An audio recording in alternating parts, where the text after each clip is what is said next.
You had the glow up that nobody expected, that nobody anticipated. And now when they see you, you are a totally different person that they never expected you to be. It's very, it's like it's difficult for them to fathom that the you that they see before you is the same you back then. Now, of course, all of us have the potential to grow and evolve and change, but the way that these people looked at you back then, because of your wounds, because of your lack of boundaries, because of you having such a pure heart and coming off as very naive and gullible and just being too trusting with people, they thought that you would always be that way.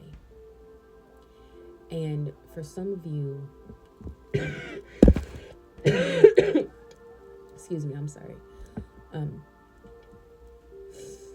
For some of you, back then, you were, and this is for like, because not every chosen one is a neurodivergent. A collective of chosen ones are neurotypicals, but this really is for like my neurodivergent, group, is that a lot of us are late diagnosed autistics, and we didn't realize that we were neurodivergent at the time. And that's another reason as to why people treated you so differently and why they looked down on you so differently, because of your, lack of social etiquette. In some cases, it was like your lack of social cues. It was like your lack of social awareness. It was you just being very, just dealing with like your being socially awkward, and especially being like awkward in situations, is that when people are awkward, it makes people very uncomfortable. And basically, because of how awkward you were back then, they thought that you would always be this awkward person. And that's why, like, you are the underdog that prevailed. You proved everyone wrong. And another thing about it is, like, you embrace the fact that this is mainly still to my neurodivergent collective, is like, you embrace the fact that you are autistic. You embrace that you are neurodivergent and on the spectrum, because it's a part of you. It makes you who you are, and you wouldn't want to be anything other than who you are. But these people basically, like, you've been shamed for being awkward your whole life, but now when you talk about your awkwardness, you say it as a way of appreciation, of loving yourself unconditionally instead of shaming yourself. Because these people would shame you for your awkward moments and try to mock you, try to make fun of you, try to just make you feel less than. But other than that, bringing it back to the whole group, these people saw how you lacked boundaries, how you were a people pleaser, how you just would be a yes man or a yes woman and just say yes to everything. They saw how little self-respect you had for yourself, because the way that these people would talk to you, the way that they would treat you, the way that they would look down on you and talk down on you, and really just talk to you any old kind of way, because you didn't speak up as much, you didn't defend yourself, you didn't advocate for yourself, it made them see you as someone that you were perceived. And you were perceived as someone that didn't respect themselves, someone that didn't like themselves, and someone that didn't love themselves. When in fact, you did love yourself. you did like yourself and you did respect yourself. However, you had some cracks in the floor. Ooh, I like that analogy. You had some cracks in the floor.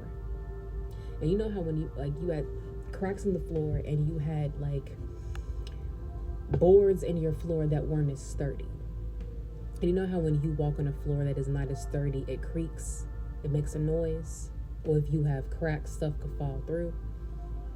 Yeah, that's what happened with your foundation. There was cracks in your foundation from where it should have been full because of the trauma that you've been through. And that's how certain things would just slip through. And that's how a lot of the pain and that's how a lot of like that stuff was like a lot of the way that people treated you was kind of overlooked because it would just slip through the cracks in your foundation. It just felt so familiar to how your family had treated you that you kind of just brushed it off. You're like, oh, okay, whatever. I've dealt with that my whole life. But you weren't really peeping that this was not normal and this is not how you're supposed to be treated. And then even you had those moments where like walking on the floor and then like the floor creaks, it's like that floor creaking is, you having some of your trauma responses. Like that floor creaking is a response to an unsturdy floor. Your trauma responses was what did I say? I said your trauma responses was basically that reaction to an unsturdy foundation, an unstable sense of self.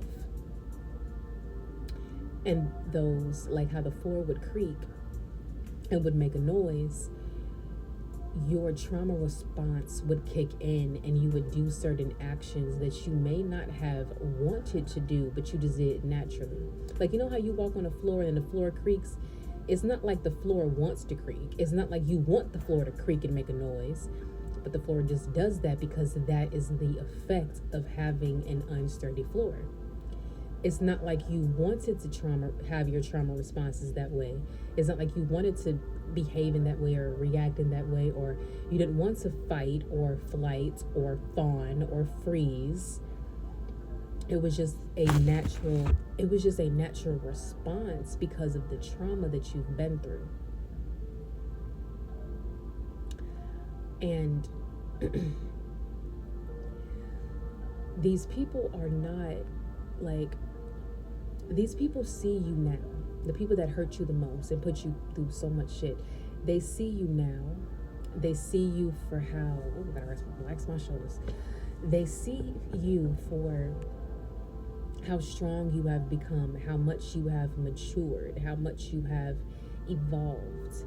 And because you are a version of yourself that they cannot even fully process, because it's really hard for their brain to process that the version of you that is before them and the version of you that they bullied are the same exact person.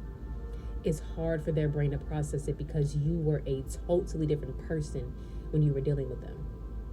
You were the unhealed version of yourself. You were the asleep version of yourself. You were that matrix version of yourself. And now you're like the one, Neo.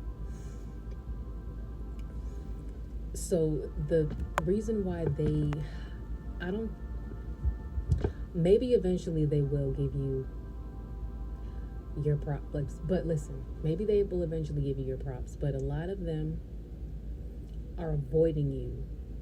A lot of them won't acknowledge you. They won't give credit to where credit is due and admit like, wow, you have grown, you have evolved, you have matured. Like, we underestimated you. Are words that like, it's stuff that they think, but they won't ever really say to your face. Like, they underestimated you. They didn't think that you were going to become this version. They were wrong about you. And these people are not wanting to admit that they were wrong. They don't want to admit that they underestimated you. They don't want to admit that they overlooked you.